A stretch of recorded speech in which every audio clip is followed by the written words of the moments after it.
Question to our special panelists joining us on Viewpoint, Mr. P.K. Malhotra, who's a former law secretary, Gopal Agarwal, who's a spokesperson of BJP, Pankaj Sharma, who's a journalist, and Tausif Ahmed Khan, who's an advocate and political analyst.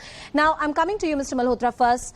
The 21st Law Commission under Justice B.S. Chauhan had argued that perhaps the time is not right for us to have a uniform civil code, and he cited that diversity, the sheer diversity of India, including the 6th schedule of the Indian Constitution that gives special rights to the tribal communities or certain communities in the northeastern regions to have their own set of laws. What is holding India back as far as UCC is concerned? Mr. P.K. Malhotra, if you can hear me, sir. All right, I'll try and fix that line. Mr. Gopal Agarwal, the spokesperson of the BJP, is also with us on the show. Gopalji, last time when the law panel was constituted, and it was constituted by Modi government, the law panel did not opine favorably for the Uniform Civil Code. Justice B.S. Chauhan said that that commission and that report, when it came out, it said that perhaps at this point it is not necessary, quote unquote, for us to have a UCC.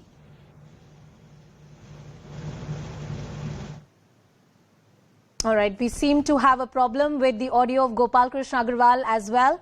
Gopalji, can you unmute yourself, please? Now I'm audible now. You're audible, sir. You're audible, sir. Please go ahead.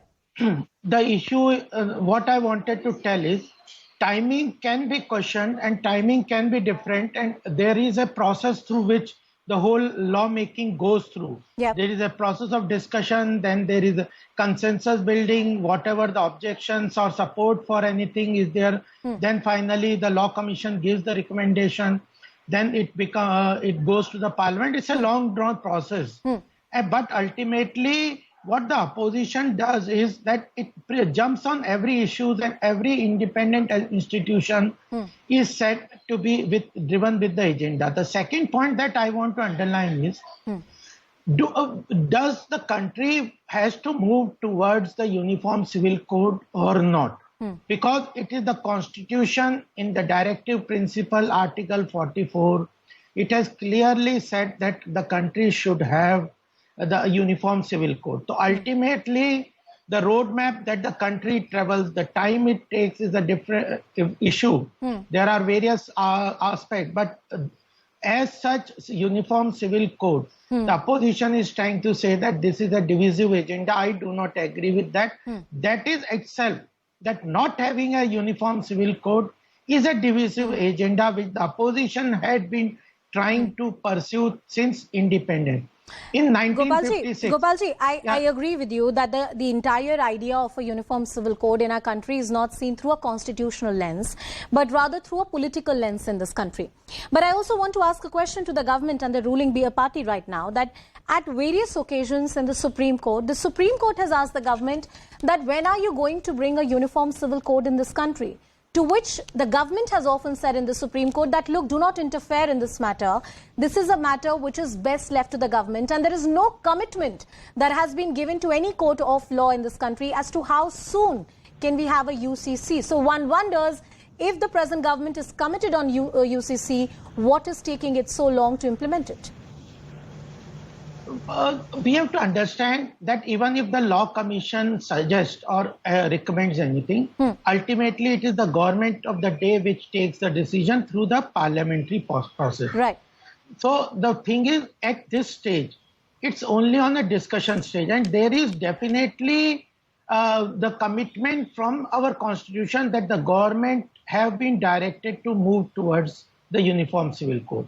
So what I want to say is that in 1956, when there was a personal Hindu code bill for the personal law amendment and reforms in the Hindu code bill, at that time also there was a debate. At that point of time, the people in power, due to their appeasement politics or pseudo-secularism, that what we call is vote bank politics, etc., they went for reforms in the Hindu personal law, but they abstained from doing any reforms in the other Muslim personal law particularly. Right. So I think it's already very late. It should have been done in 50s, but though it is late, the constitution puts the obligation on the government, and at this stage it's on a discussion panel. There are those who have objection, they can also give their opinion.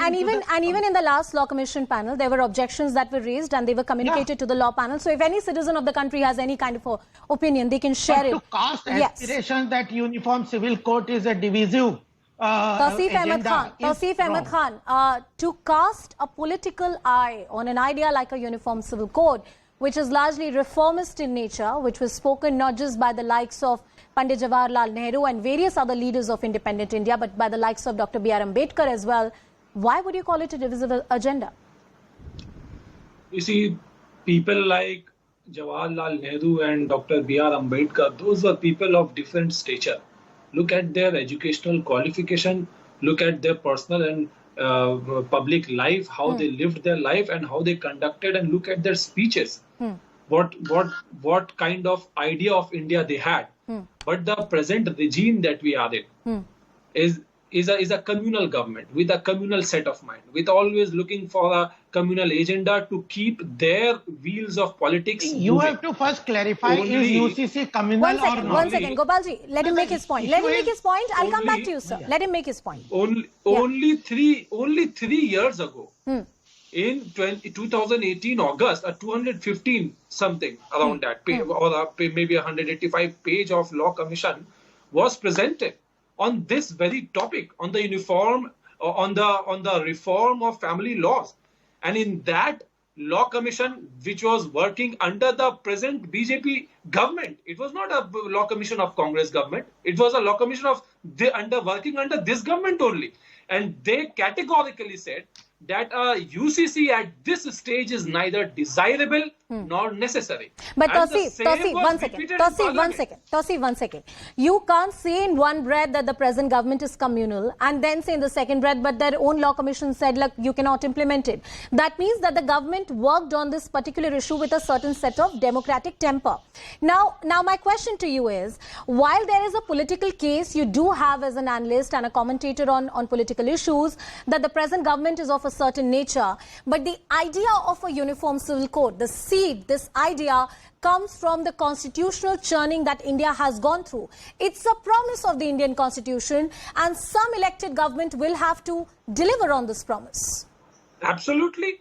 The Constitution of India had promised to its people a lot of reforms in every sphere of life, in social sphere of life, in uplifting the India from the poverty. Have we achieved them? You see, in order to have a mature population, in order to have a population who will understand what uniform civil code means, you need to bring them up to a certain level. Tausifji, but that was not the case. That was not the case when polygamy was